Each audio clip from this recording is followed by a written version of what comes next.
continent of unknown territory larger than Texas, California, and Arizona combined. Over freezing wastes without people, without life, without vegetation. Nature's most formidable challenge to man. The 4 planes are gassed up. All controls triple-checked. Motors heated. For they face cold as extreme as 60 below. Unrelenting, murderous. Photographic units lead the parade of science to the planes.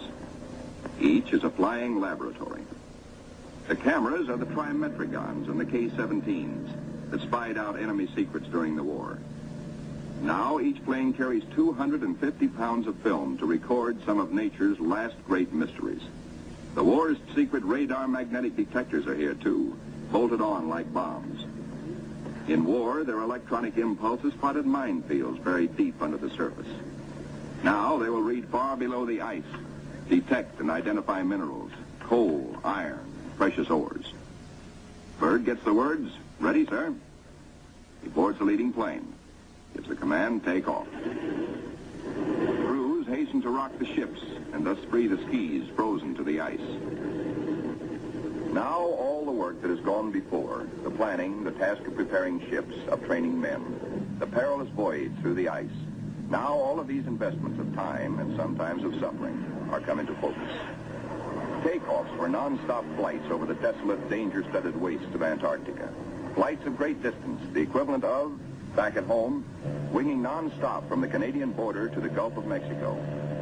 Aviation is all important in the Navy's Antarctic exploration, just as aviation is all important in a modern Navy that must be strong under and above the sea, as well as on it.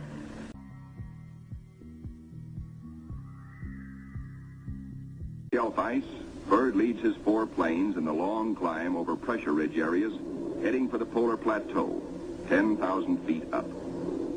Below are no landing fields, only deep crevasses, pressure ridges 100 feet high, instant destruction for a plane forced down. Byrd pioneered the first South Pole flight in 1929. He applies again the practice of constant vigilance, careful calculations that assured his earlier successes.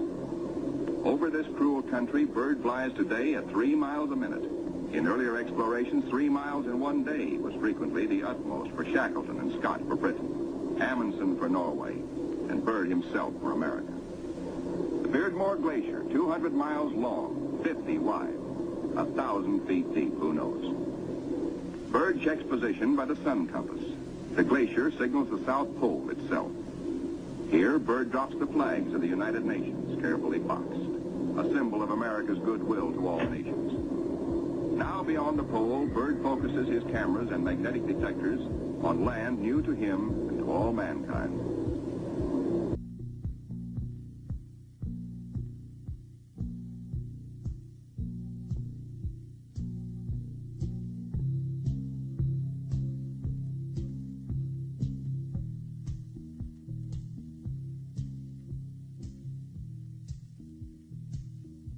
The pilot, Commander David E. Bunger, wipes his frosted windshield, a constant source of trouble in polar flying. He is over the Shackleton ice shelf, named for the great English explorer who kept returning to the Antarctic until death, so often escaped, kept its rendezvous with him. The smooth shelf roughens. Dark rocks, called nunataks, appear above the ice. Then rugged mountain ranges as far as the eye can see. Byrd's planes, deep into the unknown, are the eyes of civilization, recording, evaluating, mapping. Plateaus, mountain ranges, with peaks 20,000 feet above sea level. The trimetricon lenses, clicking overlapping exposures every 3 seconds, photograph from horizon to horizon. Coal, a mountain of coal. Byrd later declares Antarctic mines, if once tapped, could supply the world's coal needs for centuries. These official motion pictures can give only a cross-section of the miles of photographic records accumulated on this expedition by the Navy. The exposed mapping film will take 5 years to assemble.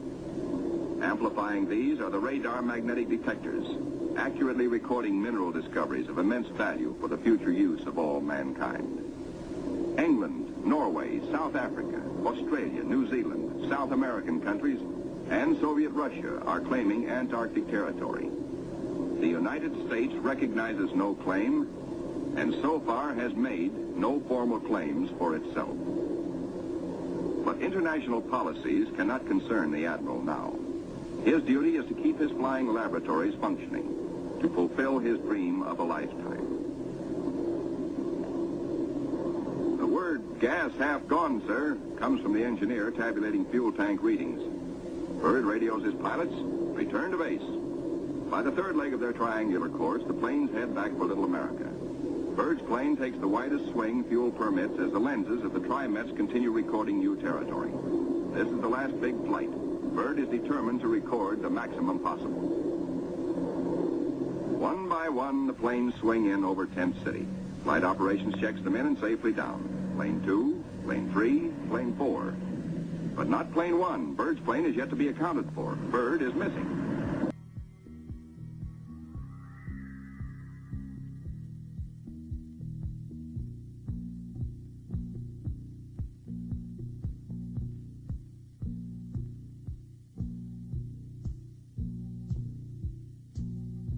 The smooth shelf roughens. Dark rocks, called nunataks, appear above the ice. Then rugged mountain ranges as far as the eye can see. Bunger leans forward in amazement. His eyes have caught a sudden and unbelievable change in scenery. The universal white has turned to chocolate brown, dotted with blue. A cameraman goes into action. 300 square miles of land without snow. Land that might be in New Mexico or Arizona. Pictures alone will prove Bunger has discovered a warm oasis in the shadow of the pole. It is for such supreme moments as this that men brave the hardships of exploration. The astounding, undreamed of fact is that they are over a chain of warm water lakes whose shores, except for small patches, are free of ice and snow. Commander Bunger circles the largest lake in sight, 5 miles long. He comes in to make a landing. Water temperatures must be recorded. Samples taken. He finds the water fresh. The temperature 38 degrees.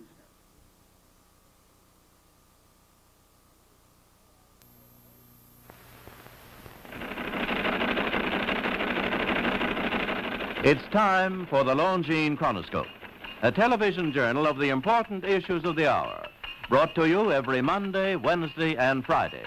A presentation of the Longines Whitnor Watch Company, maker of Longines, the world's most honored watch, and Whitnor, distinguished companion to the world-honored Longines. Good evening, this is Frank Knight. May I introduce our co-editors for this edition of the Longines Chronoscope? Larry Lasser, CBS News correspondent, and Kenneth Crawford, National Affairs Editor of Newsweek magazine. Our very distinguished guest for this evening is Admiral Richard E. Byrd. The North Pole used to be a no-man's land, but these are the days when, by buying a ticket on a commercial airliner, you can fly across the North Pole and drink a cocktail at the same time. Yet only 60 or more years ago, about 35 years ago, our guest tonight found out whether there was any land north of the North American continent. He made that first discovery flight, and I must say that Admiral Byrd, our guest tonight, is not only our greatest living explorer, but he's been an inspiration to countless Americans. Admiral Byrd, you've been to both the North Pole and the South Pole. Is there any unexplored land left on this earth that might appeal to adventurous young Americans? Yes, there is. And not up around the North Pole, because it's getting crowded up there now, because they find out it's really usable, not only to live in, but militarily.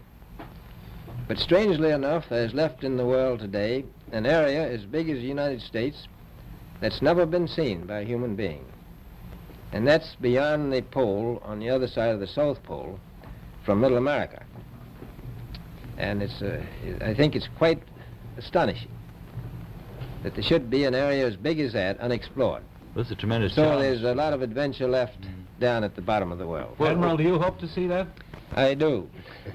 Well, Admiral, Yeah. would you say that since you've been to both the extremities of Earth, are these expeditions to such far-off places, are they getting easier because of modern techniques, or is danger still close at hand?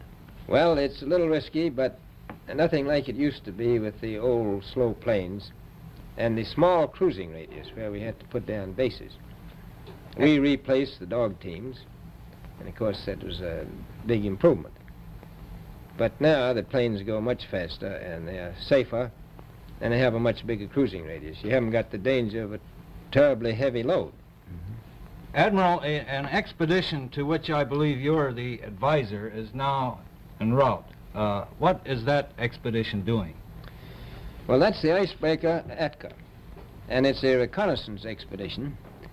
It's going down to the South Pole area to make certain observations and to look for some bases. They will be back in April, and they will report back, and upon the information we get from that undertaking, we will base the bigger expedition that's to follow. Is that very definitely planned, or is that... That is being planned right now. So I'm willing to say to you that there will be a number of expeditions that will follow, I think, year after year, at the bottom of the world, because the government has really become interested. Well, Admiral Byrd, I can understand, I think everybody can, the interest in the North Pole because it's so near our greatest challenger, Soviet Russia, but why this interest in the bottom of the world? Nobody living down there, is there? No, it's pretty cold. There's only one permanent resident, that's the emperor penguin. The little ones live further north. I tell you one reason they're interested. It's by far the most valuable, important place left in the world for science. That's why the scientific groups all over the nation are really interested. But more important than that, it has to do with the future of the nation, those to come after us, or even during your lifetime, because it happens to be an untouched reservoir of natural resources.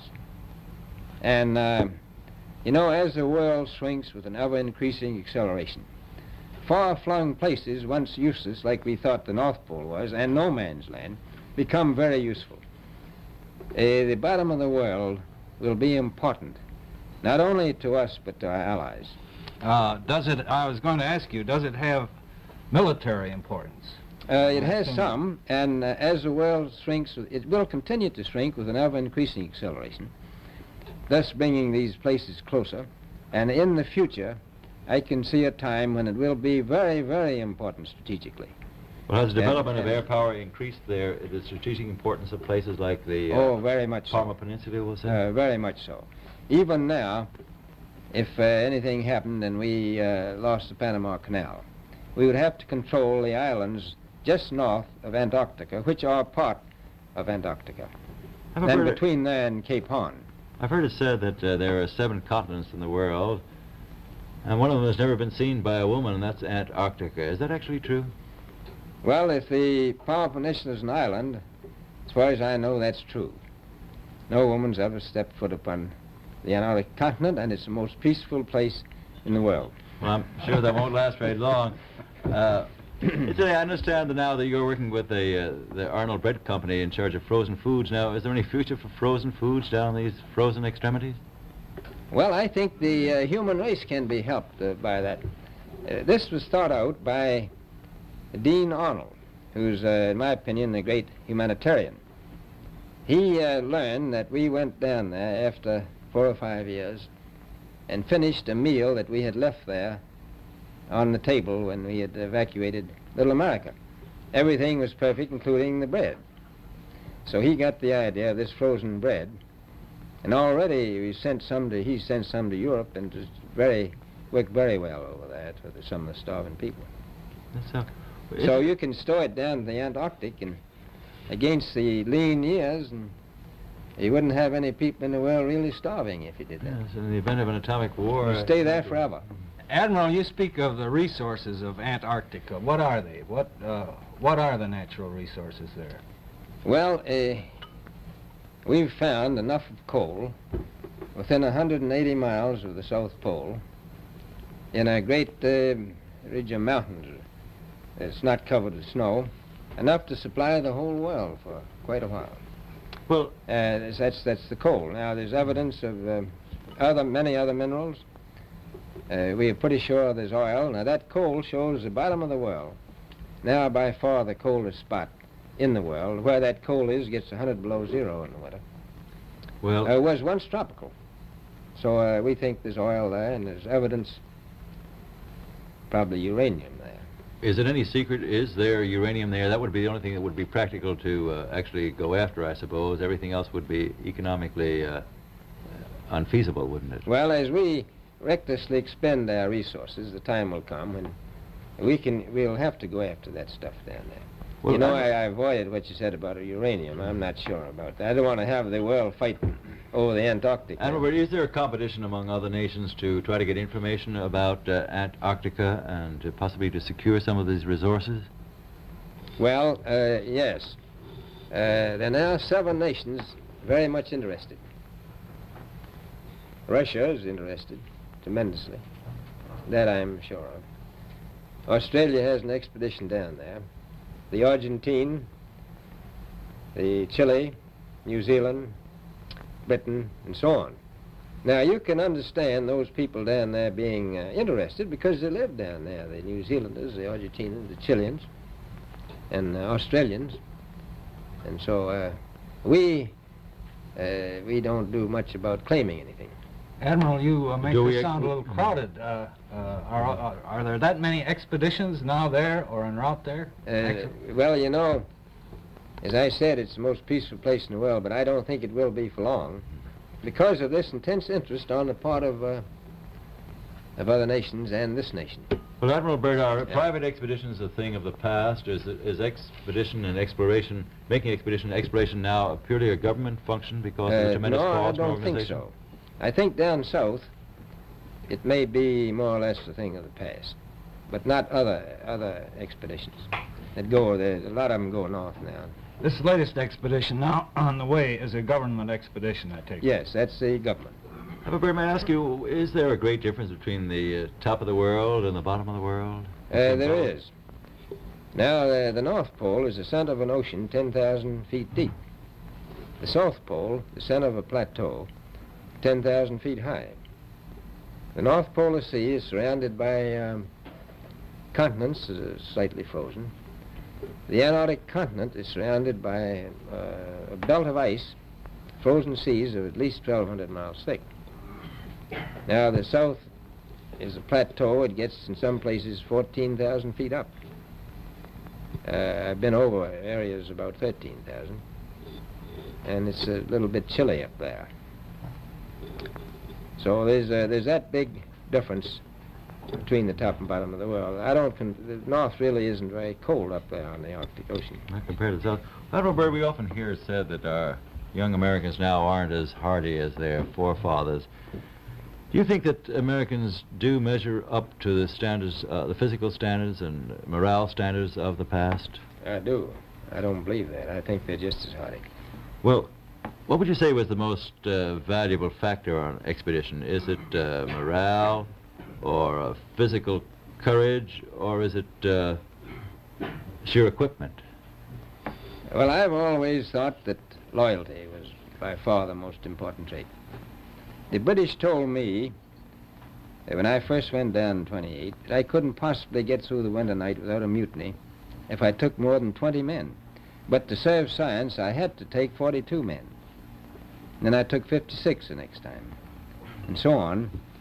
And I did find that loyalty was the most important thing during the winter night when it's very hard on your nerves. I think that's best trait. Well, that's a very valuable characteristic at any time. Well, thank you very much, Admiral Byrd. It's been a great pleasure to have you here tonight. It's a pleasure being here.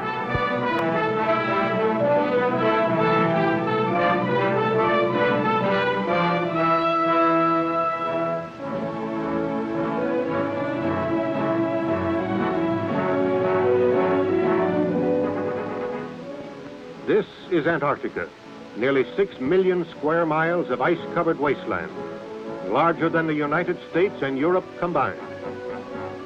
Less than 1/3 of this great continent has been explored. Previous expeditions have discovered indications of coal, iron, and other minerals in this last frontier. Its mean elevation is 6,000 feet, but some of its mountain peaks rise above 15,000 feet. It is the highest and coldest continent in the world. In Antarctica, scientists hope to find the answers to many questions which will unlock secrets of the universe. The International Geophysical Year is a combined effort of scientists of more than 60 nations to gain knowledge of the Earth and related phenomena by worldwide simultaneous observation. One of the most extensive of all International Geophysical Year investigations is taking place in the Antarctic regions, with 11 nations participating. In an effort to help find answers to these questions, the United States Antarctic Programs was conceived, and by direction of the President of the United States, Rear Admiral Richard E. Byrd, veteran polar explorer, was named officer in charge. The Navy was assigned the task of logistic support for the program. Task Force 43 was organized under Commander-in-Chief Atlantic Fleet to implement the operation, which was assigned the code name Operation Deep Freeze. Rear Admiral George Dufek was appointed Commander Task Force 43, with the responsibility to construct bases, operate them, supply and resupply them, and transport scientists to and from Antarctica. The major objectives of Operation Deep Freeze 1 were to establish a main IGY base near the site of the former Little Americas and an air facility at McMurdo Sound, investigate Marie Byrd Land and the South Pole for suitable scientific observation posts, to support a planned U.S. scientific program in the Antarctic, and provide logistic support for the United States participation in IGY. The USS Arneb, aka 56, Admiral Dufek's flagship, was one of 9 ships constituting Task Force 43's ship group. The others were USS Wyandotte, aka 92, USNS Greenville Victory, USS Neskelen, AOG 55, and the icebreakers USS Edisto, AGB 2, USS Glacier, AGB 4, and the East Wind, a Coast Guard icebreaker. And finally, 2 yard oilers, the YOG 70 and 34, were each loaded with 270,000 gallons of aviation fuel to be used as Antarctic filling stations for the air unit. The Task Force Air Unit, Air Development Squadron 6, commanded by Commander Gordon Eby, consisted of 2 R-5D Skymasters, 4 R-4D Skytrains, 2 P-2B Neptunes, as well as 4 de Havilland Otters and 6 HO-4S-3 helicopters carried aboard the task force's ships. At the Atlantic Fleet's Construction Battalion Center, Davisville, Rhode Island, a special mobile construction battalion was commissioned by Admiral Dufek, with Commander Herbert Whitney, commanding officer of the unit. These Seabees had the responsibility of constructing all of the bases in the Antarctic. They were trained in cold weather construction. But the Antarctic, notorious for its unpredictability, will pose many problems for them. Here, Commander Whitney reads his orders, assigning him as commanding officer. Mrs. Dufek is accorded the honor of carrying Old Glory in the changing of the colors ceremony.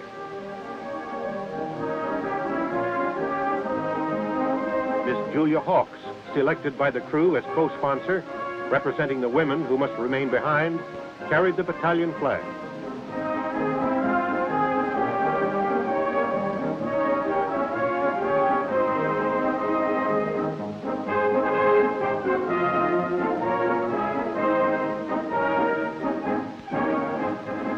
Families and friends are afforded an opportunity to see some of the unique equipment that will be carried on the expedition. It's a 10,000-mile trip down there. And in 3 months, this weasel will be moving across the polar plateau.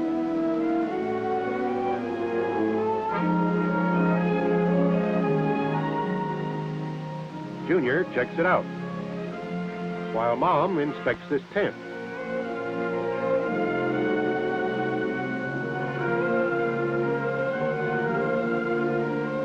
The roller will be used to build airstrips on snow-covered ice fields.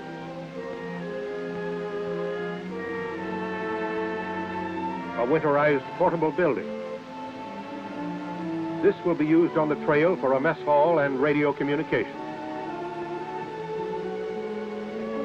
In August 1955, the task of receiving, packaging, and loading the ships of Task Force 43 began at Davisville, Rhode Island. Here were loaded an estimated 20,000 measurement tons of cargo, bulk petroleum products, and the Antarctic life preservers, sled dogs. The first departure at Davisville in early September was marked by the excitement and sadness of farewell. Many of these families will be separated for over a year, and the separation will be spanned only by intermittent mail and wireless communication. From September until mid-November, this scene was repeated as task force ships departed from various east and west coast ports. On November 14th at Norfolk, Admiral Byrd spoke at departure ceremonies for the Arneb, Admiral Dufek's flagship. En route to polar waters, the icebreaker Glacier passed through the Panama Canal, where she took aboard a load of bamboo. Later, at sea, the bamboo was cut into strips. It will be used as trail and supply dump markers in the deep snow. Other preparations for the expedition were carried on at sea. Here, sleds are being rigged. In equatorial waters, the routine was interrupted by the traditional ceremonies conducted by King Neptune and his court.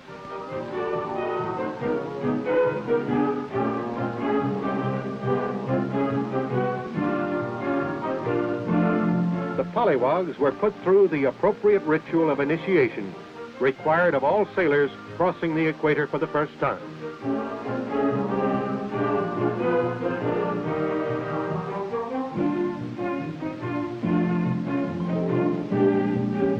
Among the Operation Deep Freeze personnel were several foreign officers. Here they inspect the Navy's newest and most powerful icebreaker.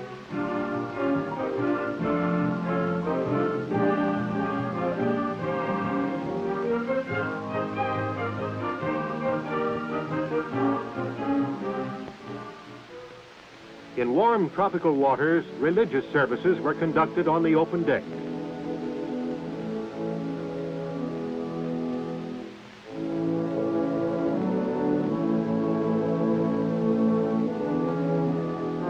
And on at least one occasion, the ship paused far out in the Pacific, while crew members took a dip and acquired tans that they hoped would last out the Antarctic winter.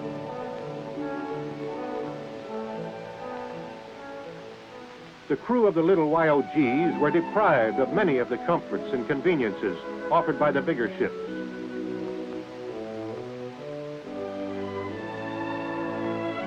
Here a line is shot to the vessel, and a high line is rigged to send supplies across. Two of these vessels were towed to the Antarctic. Life aboard them was rough, wet, and lonely.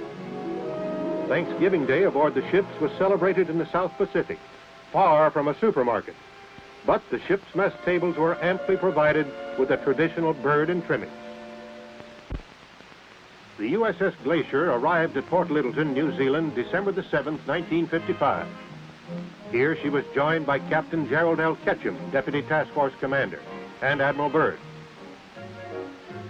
On December 10th, the Glacier began the final leg of its journey to Antarctica, as hundreds of New Zealanders gathered at the pier to bid the ship and its crew a bon voyage.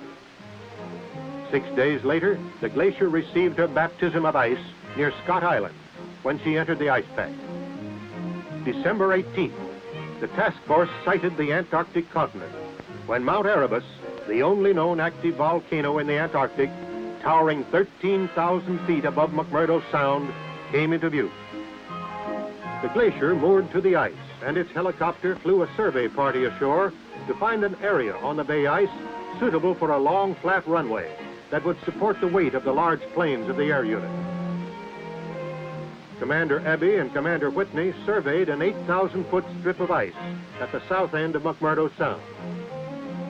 They tested its thickness with a gas-powered chainsaw to determine if the ice would support heavy planes without skis. This site was found to be suitable. It was located immediately north of the 1902 expedition camp of Royal Navy Captain Robert Scott, leader of the second party to reach the pole. Food stores left here by the Scott party over a half-century ago were found to be perfectly preserved and quite edible. The glacier then unloaded vehicles and materials for the establishment of a temporary base camp to support Seabee and air contingents until permanent buildings were completed. Some permanent inhabitants arrived to discharge their ambassadorial duties by greeting and entertaining the visiting delegation from the United States. The emperors are the best-known year-round inhabitants of the Antarctic. Penguins are equipped with built-in toboggans for traveling over the snow. This Adelie penguin rookery was located less than 1/2 mile from the glacier's moorings. With the completion of the airstrip, Captain Ketchum and party transferred to the ice to await the arrival of the Edisto. From this ship, he would direct operations in the area. The USS Edisto arrived soon after the glacier departed McMurdo Sound to furnish logistic support for air operations and construction parties. The offloading began immediately. Supplies, equipment, and materials were unloaded for transportation to the temporary camp and airstrip sites. The sled dogs were happy to be in their element and were eager to go. Surface vehicles began moving materials over the bay ice to the airstrip and permanent base site. December 20, the aircraft made their fly-in, guided along the 2,200 miles by ships stationed at 300-mile intervals. 4 aircraft arrived without mishap. Headwinds forced 4 of the smaller aircraft to turn back to New Zealand. Aircraft have now flown non-stop from a large landmass into the Antarctic continent for the first time in history. The glacier proceeded from its ocean station to Scott Island, and on Christmas Day, rendezvoused with the other ships of the task force north of the ice pack. Rear Admiral Dufek greeted Admiral Byrd as he transferred from the Arnett to the glacier to command the transit of the task force. The mighty glacier led the column through the ice pack. Clearing the pack 4 days later, the task force was met by the Edisto, which led the Wyandotte and Nespelin into McMurdo Sound. The glacier escorted the Arneb and Greenville Victory on to Canaan Bay, 450 miles to the east. December 28th, the Wyandotte and Nespelin arrived at McMurdo Sound and sent a mooring party ashore to bury timbers, called dead men, for attaching the ship's mooring lines. After the long flight from New Zealand, an even more hazardous task was undertaken. Aircraft taxied 30 miles directly to the tanker Nespelin to expedite flight operations and take full advantage of the little remaining good weather. Refueling at the ship, the aircraft were on ice only 4 feet thick, over water 1,800 feet deep. A temporary camp was established and air operations commenced immediately. An R-5D using wheels rather than skis makes a jet assist takeoff, beginning a long-range exploratory mission. In less than 1 month, pilots of EX-6 mapped and photographed over 1 million square miles of territory, never before seen by human eyes. Later, Admiral Byrd, Dr. Paul Seipel, and other Antarctic old-timers paid a visit to the site of Little America 1 and 2. They located this radio tower, built during Byrd's 1929 expedition. When first erected, it stood 75 feet above the surface of the snow. On January 4th, 1956, Little America was officially commissioned by Admiral Byrd and Admiral Dufek. The glacier, after carving out a mooring in Canaan Bay for the cargo ships, was ordered by Admiral Dufek to McMurdo Sound to assist Captain Ketchum. For 10 days, the Edisto and the Coast Guard East Wind attempted to cut a channel through the ice of McMurdo to within a reasonable distance of the base site at Hut Point. During this time, only 14 miles had been gained. The glacier went to work on the ice. It takes immense power and tons of weight to accomplish the feat of crushing acres of ice, ranging from 10 to 12 feet thick. These scenes, taken from the ice, show you the power of the glacier. An icebreaker, contrary to popular idea, does not break ice by cutting through it, but is so designed that the bow will ride up on the ice, and in a porpoising action, the sheer weight of the ship crushes and cleaves through the ice. In 48 hours, she came within 6 miles of the base and established an offloading point and a turnaround circle. The 30-mile artery through the ice was named Glacier Channel. Since bay ice did not move out into the open sea as anticipated, it was too risky to bring the cargo ships into the channel. Therefore, the 3 icebreakers were required to shuttle supplies from the ships through the channel to the offloading point. Here at Glacier Point, the cargo is unloaded for transfer to the base site. The unloading operation involved a calculated risk. The Glacier's cargo handling equipment, designed for only 12 tons, lowered a 24-ton D8 tractor. The risk paid off. Cargo moved the 6 miles to the camp, loaded in tractor trains.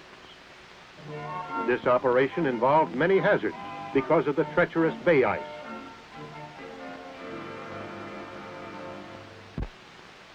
Finally, on January 14th, the first load of building materials and supplies arrived at the base site, and one of the major objectives of Operation Deep Freeze had been accomplished. The indispensable Glacier served not only as a cargo transport, but also as an aircraft tender. By January 18th, above freezing temperatures had caused ice runways to melt and crack. The aircraft, after receiving their final refueling and maintenance from the Glacier, took off for New Zealand. 450 miles east, near Little America, supplies were shuttled to a temporary cache on bay ice, approximately halfway to the base. The warm weather caused melting and weakening of the ice, until finally the temporary cache was in danger. Admiral Dufek ordered everything transported to the firmer shelf ice on the double.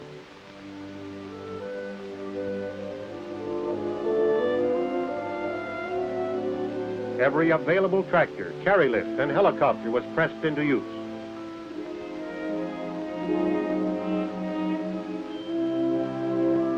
Within 48 hours, all of the cargo had been moved to Little America 5. Only a short time before the bay ice broke up and floated out to sea. In the construction of bases, the Seabees lived up to their can-do reputation. With the building area leveled, foundations were laid for the special type buildings which would be the living, operating, and recreational facilities for a long, long winter night. Floors were laid and walls erected. They look thin, but special insulation and expert construction make them snow-tight. Roofs must be especially strong to support the heavy accumulation of snow throughout the 3 years' occupancy. Tractors cleared the area between the buildings of snow and ice so a tunnel system could be built. An elaborate tunnel system was built to connect all of the buildings and serve as storage spaces. Both here and at McMurdo Sound, 250,000-gallon fuel tanks were constructed to serve as storage for aviation fuel to be used in Operation Deep Freeze 2.